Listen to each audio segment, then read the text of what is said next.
Ang scout ay nagsasabi ng katotohanan. Tumutupad siya sa kanyang mga pangako. Ang pagiging matapat ay bahagi ng kanyang pag-uugali. Siya ay maasar ng ibang tao.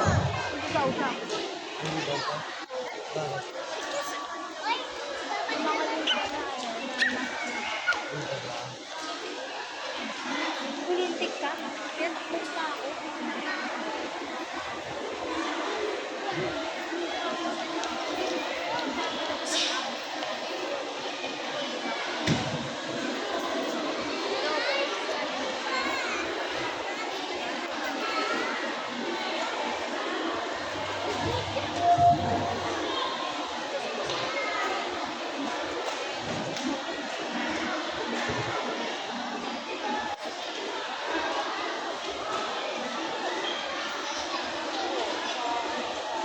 Aking sisindihan ang kandilang ito na sumasagisag sa ikalawang punto ng batas ng scout. Ang scout ay matapat.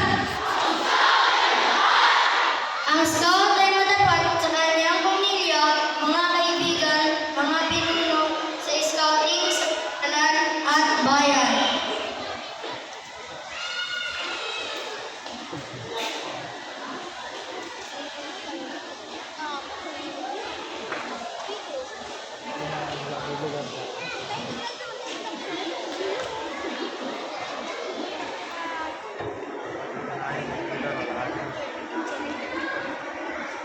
Mamaya.